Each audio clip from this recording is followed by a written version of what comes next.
Okay, so today is 19th of August.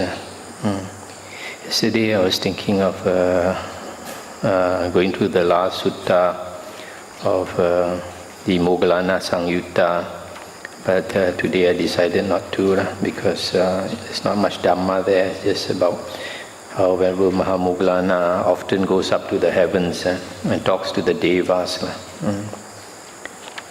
And so now I start on chapter 41, Citta Samyutta, discourses connected with Citta, the Anagamin layman during the Buddha's time. And these suttas are very inspiring. So I will read every sutta here in this Samyutta. 41.1. On one occasion, a number of elder monks were dwelling at Machikasanda in the wild mango grove. Now on that occasion, when the elder monks had returned from their alms round, after their meal, they assembled in the pavilion and were sitting together when this conversation arose. Friends, the fetter and the things that fetter, are these things different in meaning and also different in phrasing? Or are they one in meaning and different only in phrasing? Some elder monks answered thus, Friends, the fetter and the things that fetter are different in meaning and also different in phrasing. But some other elder monks answered thus, Friends, the fetter and the things that fetter are one in meaning and different only in phrasing. Now on that occasion, Citta the householder had arrived in Miga Pataka on some business.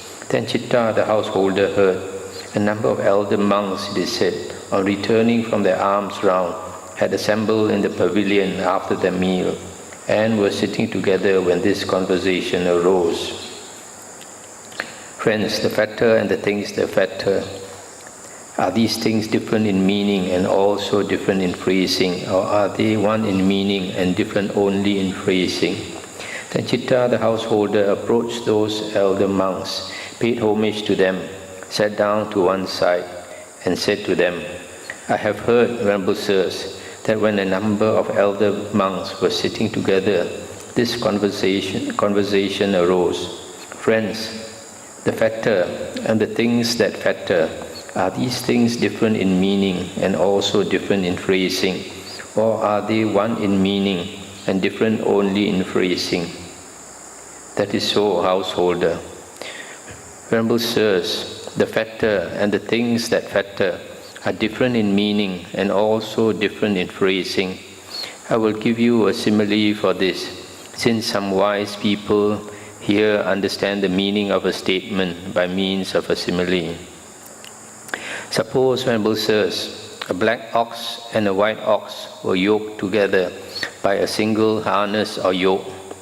Would one be speaking rightly if one were to say, the black ox is the fetter of the white ox, the white ox is the fetter of the black ox? No, householder, the black ox is not the fetter of the white ox, nor is the white ox the fetter of the black ox, but rather the single harness or yoke by which the two are yoked together, that is the fetter there.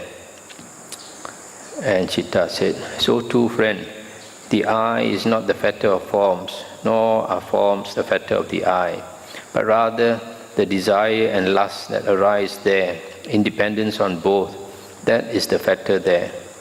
The ear is not the fetter of sounds, the nose is not the fetter of odors, the tongue is not the fetter of taste, the body is not the fetter of tactile objects, the mind is not the fetter of thoughts, nor are thoughts the fetter of the mind, but rather the desire and lust that arises there, independence on both, that is the fetter there. And they said, it is a gain for you, householder. It is well gained by you, householder, in that you have the eye of wisdom that ranges over the deep word of the Buddha.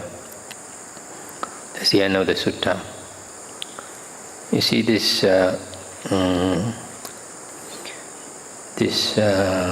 Citta, the layman, he's an Anagamin, third fruit, Arya. And he went to these monks because they didn't seem to really understand the difference between the fetter and the things that fetter. So he explained to them. But you see, when he went to them, he paid respect to them.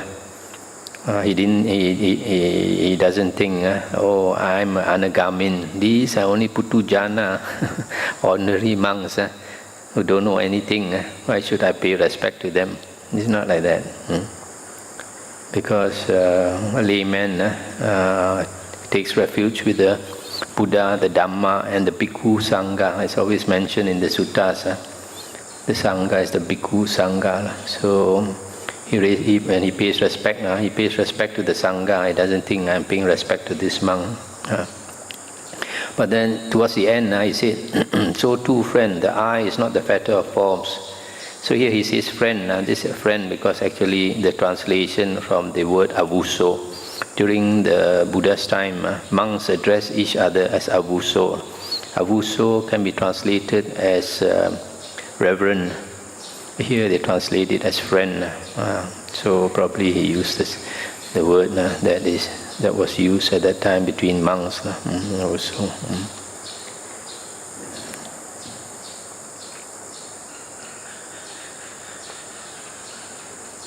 This Citta is a very interesting person, and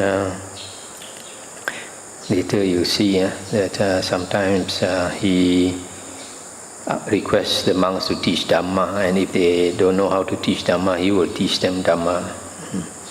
So here the fetter and the things that fetter, the fetter is the desire and craving. That is the fetter. And then the things that fetter are the eye, forms, ear, sounds, nose, smells, tongue, taste, body, touch, and the mind and thoughts. So those are the things that fetter, because they are the cause of the fetter. But the fetter itself is the desire and lust for that. The next sutta is 41.2. On one occasion, a number of elder monks were dwelling at Machikasanda in the wild mango grove. Then Citta, the householder, approached those elder monks, paid homage to them, sat down to one side and said to them, Venerable sirs, let the elder monks consent to accept tomorrow's meal from me. The elder monks consented by silence. Then Citta, the householder, having understood that the elders had consented, rose from his seat, paid homage to them, and departed, keeping them on his right. When the night had passed, in the morning the elder monks dressed, took their bowls and outer robes, and went to the residence of Citta, the householder. There they sat down on the appointed seats. Then Citta, the householder, approached the elder monks, paid homage to them, sat down to one side, and said to the Venerable Chief Elder, Venerable Elder, elder here refers to Thera, it is said, diversity of elements, diversity of elements. In what way, Venerable Sir, has the diversity of elements been spoken of by the Blessed One? When this was said, the Venerable Chief Elder was silent. A second time and a third time, Citta, the householder, asked the same question. And a second time and a third time, the Venerable Chief Elder was silent. Now, on that occasion, the Venerable Isiddhata was the most junior monk in that Sangha. Then the Venerable Isiddhata said to the Venerable Chief Elder, Allow me, Venerable Elder, to answer Citta, the householder's question. And he said, Answer it, friend Isiddhata. So Venerable Isiddhata asked Citta, Now, householder, are you asking thus? Venerable Elder, it is said, diversity of elements, diversity of elements. In what way, Venerable Sir, has the diversity of elements been spoken of by the Blessed One? Yes, Venerable Sir. The diversity of elements, householder, has been spoken of by the Blessed One thus: the I element, form element, I consciousness element, and then the ear element, the sound element, and ear consciousness element, the nose element, the smell or odor element, the nose consciousness element, the tongue element, the taste element, the tongue consciousness element, the body element, the touch element, the body consciousness element, the mind element, the thought element, the mind consciousness element. It is in this way, householder, that the diversity of elements have been spoken of by the Blessed One. Then Citta, the householder, having delighted and rejoiced in the Venerable Isiddhartha's words, with his own hand served and satisfied the elder monks with the various kinds of delicious food. When the elder monks had finished eating and had put away their bowls, they rose from their seats and departed. Then the Venerable Chief Elder said to the Venerable Isiddhartha, "It is good, friend Isiddhartha, that the answer to this question occurred to you. The answer did not occur to me. Therefore, friend Isiddhartha, whenever a similar question comes up at some other time, you should clear it up." And that's the end of the sutta. So here you see the most senior monk, he was asked this question, he couldn't answer. And the most junior monk had to answer for him. Sometimes it's like that. So that's why a monk has to be learned in the suttas, in the Vinaya. Sometimes he asks a question and he cannot answer. It's a bit embarrassing, but it's worse if he gives a wrong answer and gives people the wrong view. 41.3, the next sutta. Then Citta, the householder, approached the elder monks, paid homage to them, sat down to one side, and said to the Venerable Chief Elder, "Venerable Elder," stop here for a moment. This elder, Thera, means a monk who has been ordained with a higher ordination for 10 years or more. The translation in Chinese is Chang Lao. But nowadays in Chinese Buddhism, because there are so many senior monks, so they reserve it only for a very respected monk, Chang Lao. But in Theravada Buddhism, any monk who has 10 vasa is called Thera, an elder. That's according to Vinaya, earliest Buddhism. Venerable Elder, there are various views that arise in the world. The world is eternal. The world is not eternal. The world is finite. The world is infinite. The soul and the body are the same. The soul is one thing. The body is another. The Tathagata exists after death. The Tathagata does not exist after death. The Tathagata both exists and does not exist after death. The Tathagata neither exists nor does not exist after death. These, as well as the 62 views mentioned in the Brahmajala Sutta. Now, when what exists, do these views come to be? When what is non-existent, do these views not come to be? When this was said, the Venerable Chief Elder was silent.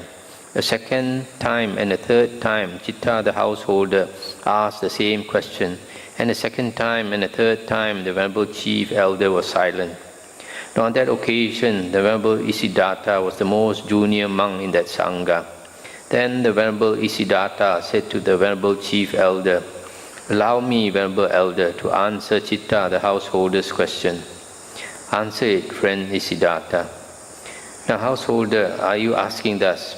Venerable Elder, there are various views that arise in the world. The world is eternal. The world is not eternal. The world is finite. The world is infinite, etc. These, as well as the 62 speculative views mentioned in the Brahmajala. Now, when what exists, do these views come to be? When what is non-existent, do these views not come to be? Yes, Venerable Sir. As to the various views that arise in the world, householder, the world is eternal, the world is not eternal, the world is finite, the world is